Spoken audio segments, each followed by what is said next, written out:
spike in COVID-19 cases, with 395 additional infections being reported today. Meanwhile, the state also confirmed 2 new fatalities, pushing the death toll to 1,065. Over the last 14 days, the state says there have been 2,169 cases detected. For a complete breakdown of all today's cases, along with a lot of other new updates, you'll want to head over to your H&N digital platforms. Aloha and thank you for watching. This is Now to the tainted water crisis. Hawaii Congressman Ed Case and Kai Kahele toured the Red Hill storage facility along with Board of Water Supply officials. Kahele sat down with our Mahealani Richardson to share what he saw, and this is what he had to say. Congressman, I know that you just went on this extraordinary tour of the Navy's Red Hill Bolt Storage Fuel Facility, and it is with the Board of Water Supply, Ernie Lau, Department of Health, Dr. Char, EPA, Congressman Ed Case. What was the most striking thing that you saw on that tour yesterday? Well, thanks for the question.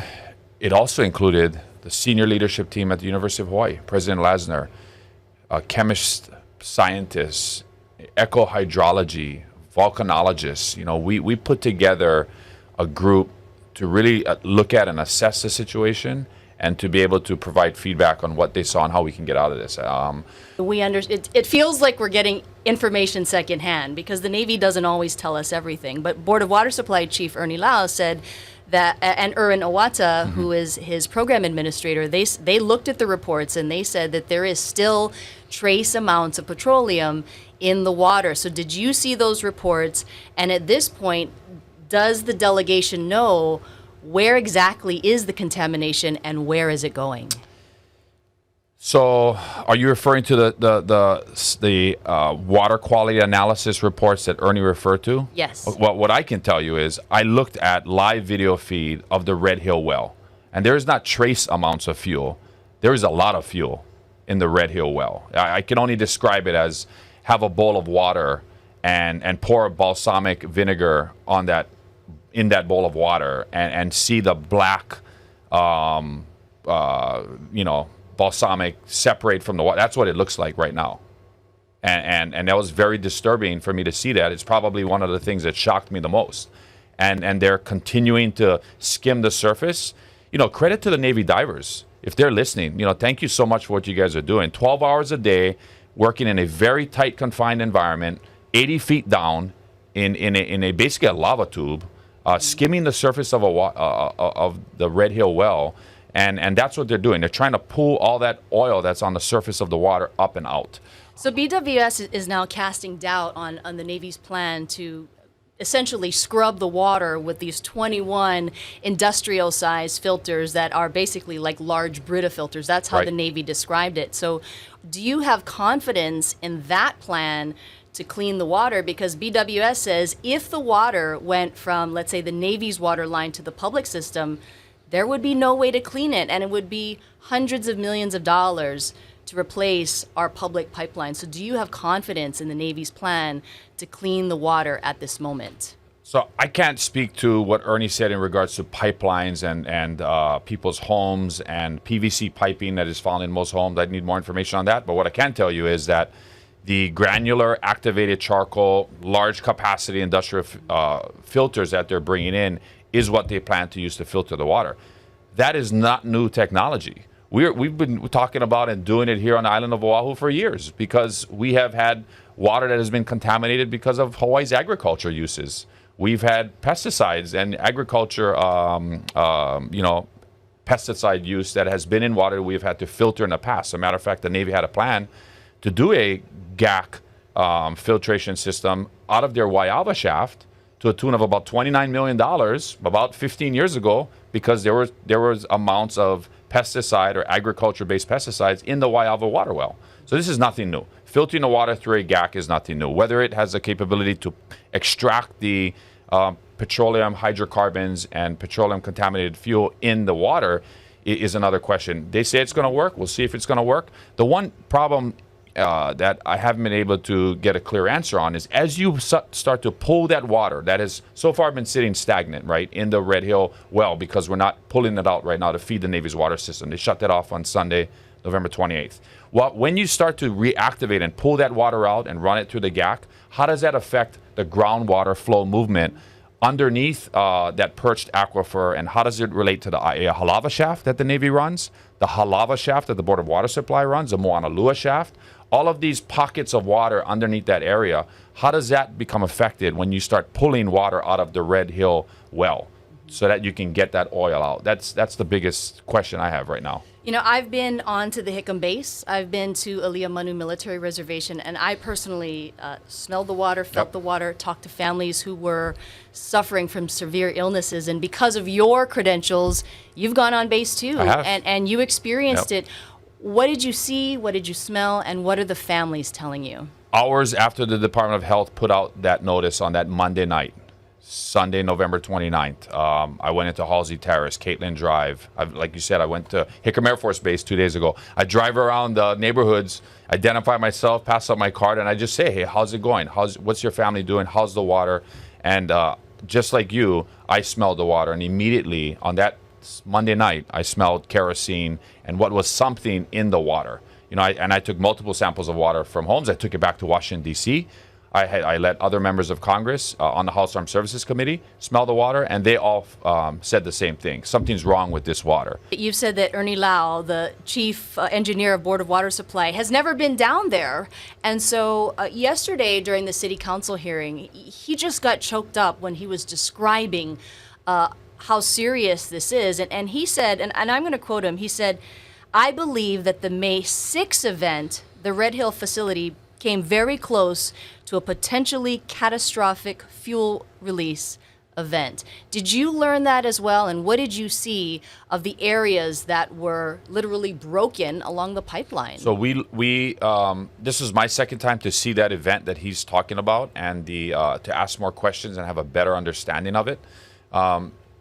It was as he described, something that could have been very, very catastrophic.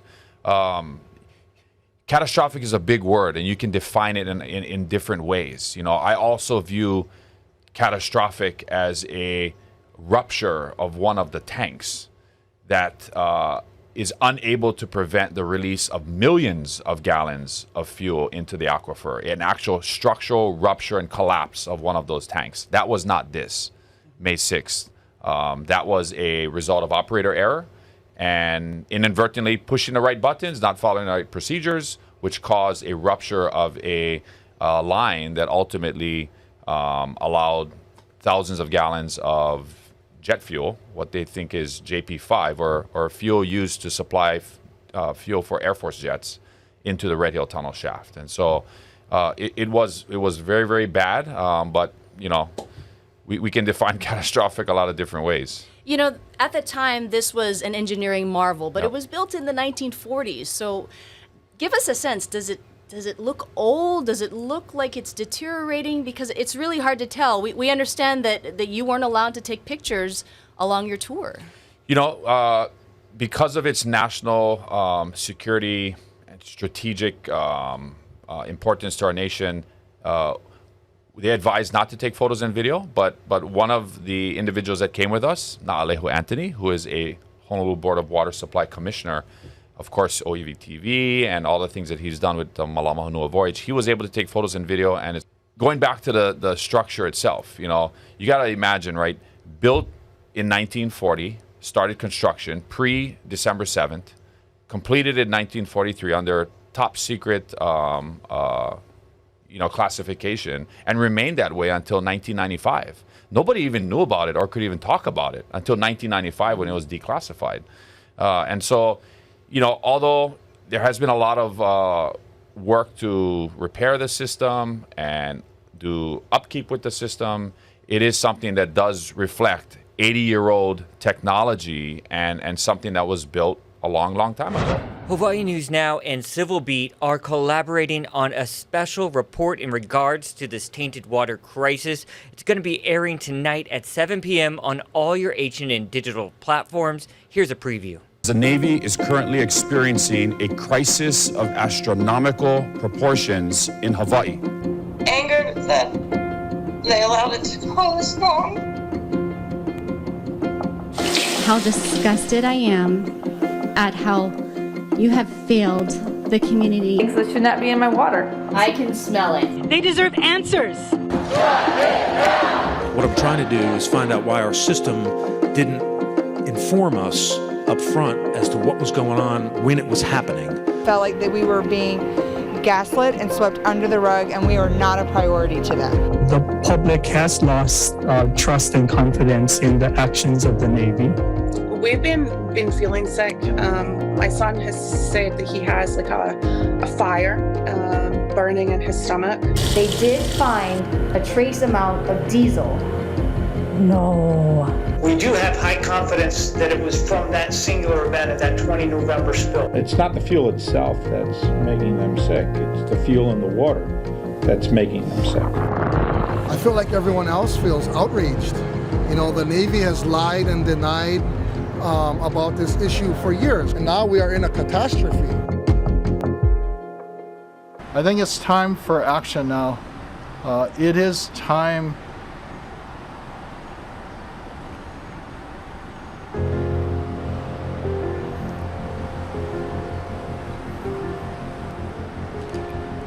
We cannot wait any longer. You won't want to miss this special report. Again, it drops at 7 p.m. on all your H&N digital platforms. The University of Hawaii Board of Regents is holding a special meeting today to discuss the new draft of the Mauna Kea Master Plan. The master plan, with the help of Dr. Larry Kimura, we named Eo Inaleo, Listen to the Voices, because it reflects a heartfelt effort to really ensure that we considered the many perspectives that people hold and values that people hold towards Mauna Kea. The Regents received a draft of the final version of the plan, but did not take action on it. That is expected at the board meeting in January. Look for more on this story this afternoon at hawaiinewsnow.com. And we have this update for you, a pleasant surprise from the first Hawaiian Airlines flight from Sydney. It was 83% full yesterday. That would be respectable even in normal times. The next few southbound flights may be a little emptier. Australian travel rules were relaxed for Australians, but are still pretty tight for visitors to Australia. And new developments for another big tourism market for the state.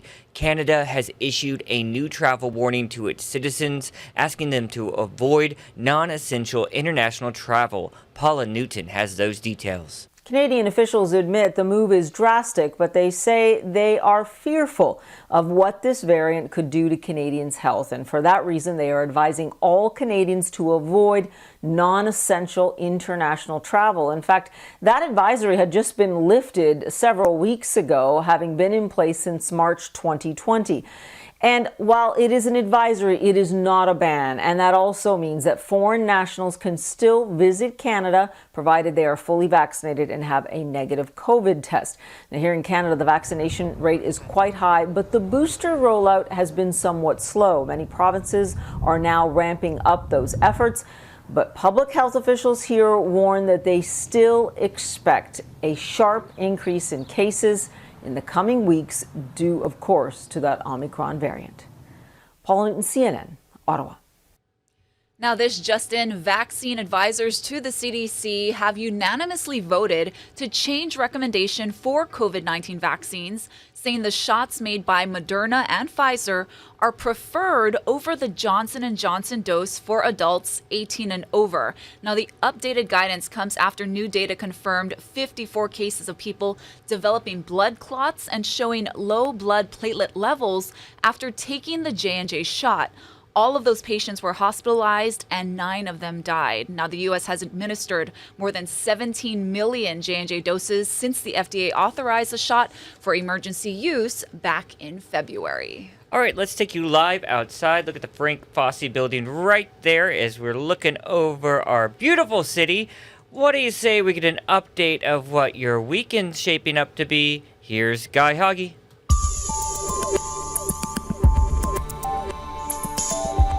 We're looking at a nice day today. There will be a few passing showers from time to time. Rainfall totals will be rather light, and those easterly winds slowing down at 10 to 15. So nice beach conditions with lots of leeward sunshine. As far as the surf, it's on the way down. The HIC Pipe Pro is on, but this swell is dropping. Surf's not that good. A bigger swell is due in tomorrow afternoon. Saturday looks like the day when the swell will peak, although on Saturday, it's going to be quite windy with more scattered showers, more clouds. So enjoy the beautiful weather today and tomorrow, and then look for more showers to come into those windward and Mauna Kea areas, typical trade showers.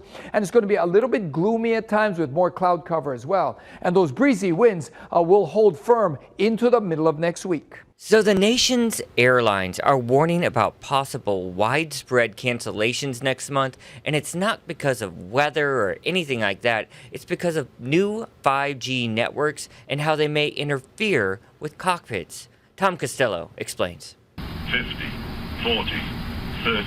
It's critical technology pilots rely on while landing in bad weather or low visibility. The altimeter bounces radio signals off the ground to tell pilots their distance to the ground.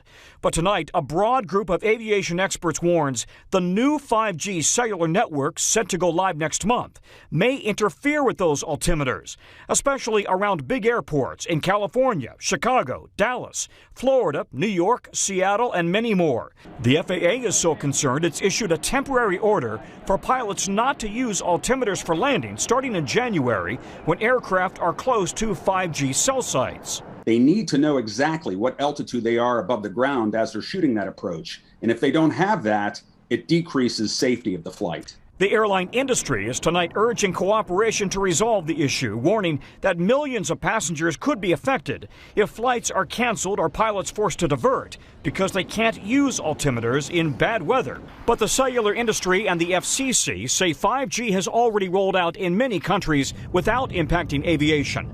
AT&T and Verizon committing to minimize energy coming from 5G sites around airports. I do know that the safety concerns with aircraft and aviation are very real, and I also know that there's a solution here. Airline executives were on Capitol Hill today, thanking Congress for the pandemic financial relief, but also taking heat for giving vouchers that expire rather than cash refunds to passengers who canceled flights during the pandemic. You should be giving them the voucher now so that they know they can use it for whenever they want, in whatever month or year that they want, whenever they feel safe with their family member. Leading consumer advocates say passengers are angry. The passenger experience has been pretty horrible all throughout COVID. The airlines have not lived up to their responsibilities. Tom Costello reporting there. Let's see what the internet's talking about. Big news from Apple.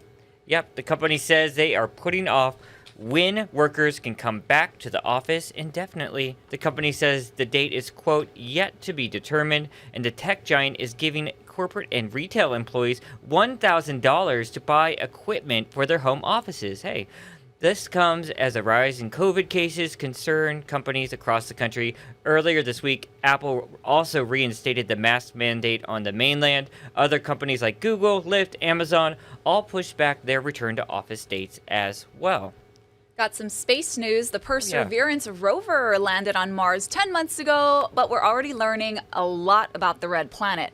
Like, lava once flowed at the site of an ancient lake. Now, the bedrock Perseverance has been driving over was formed by volcanic lava flows, and those rocks interacted with water multiple times. Some of them even include organic molecules. Now, Perseverance has tools that can image and analyze these rocks, and so far the rover has collected 4 samples, and it plans to collect up to 37 more. They will eventually be sent to Earth for further analysis. I got to admit that I don't know a lot about Bruce Springsteen, but I do know this, and I can almost pronounce his name. He's rich. He's very rich. The boss has reportedly sold the rights to his music for more than $500 million. The New York Times is reporting the sales. It's going to Sony's music entertainment division. It says the deal would be the largest for any artist catalog. That is incredible. The sale includes Springsteen's work as both a songwriter and singer, and Springsteen, he's a member of the Rock Hall of Fame. Of course he is. Yeah, born in the U.S. There you go. Yeah. And you know his nickname? You told me that. It said, busted. What were you going to say, though? And you know he's called the boss. Oh, yeah. And he's friends with President Obama. They have a podcast together. I know that. Yeah. Cool. Hard to get toys, right? Right. So Christmas, you guys, I can't believe I'm saying this, is 9 days away. And many parents are still searching for those hard to find toys. So Michael George has a look at some of the most popular ones this season.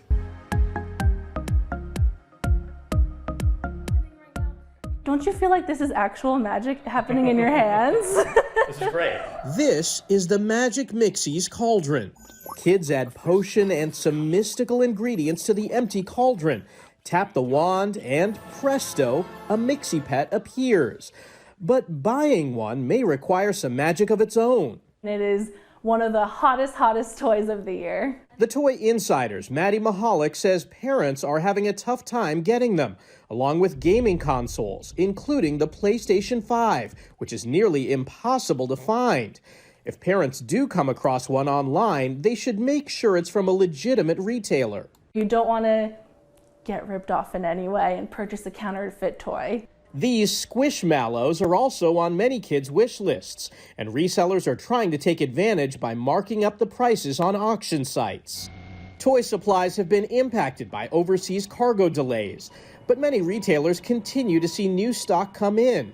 And even if a toy is out of stock online, parents might find it at a local store. Don't be afraid to ask the manager of the store when they usually expect their shipments. Another hint, many online retailers offer monthly subscriptions that can put shoppers at the front of the line. And then they get perks, like VIP perks with special offers, or they get the first look at drops so they can get access to products earlier. We're going to race and see who wins. With holiday shopping hitting the home stretch, these tips can give parents a shot at securing those sought-after toys. Michael George, CBS News, New York. All right. I have to give props to my parents. So they must have been all out there at the stores, just pushing through crowds to get me my Nintendo and my Game Boy, because those are really hot toys.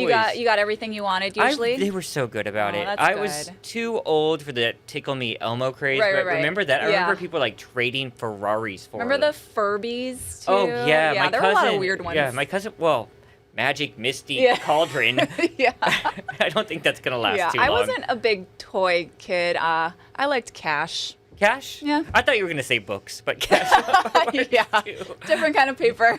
One more story. Yeah, so tomorrow is Ugly Sweater Day, National Ugly Sweater Day, and it's observed every year on the third Friday of December. So whether your sweater is covered in lights, bells, different colors, or glitter, you should wear it with pride. You know, the tackier, the better. Yeah, and this is some great archive video that we're showing here. Did you see Oh, that wow. one? There was one That's covered a in great one. cats. Yeah. Those people are having fun in their ugly sweaters. All right, guys, that's going to do it for This Is Now. Don't forget, special report coming up tonight at 7 o'clock on all your H&N digital platforms. That involves the tainted water crisis. And Ashley's going to have the updates that are unfolding throughout the afternoon coming up at 4 on KHNL. Don't forget, we're podcasting all the time here at H&N. Just search Hawaii News Now wherever you find your podcast.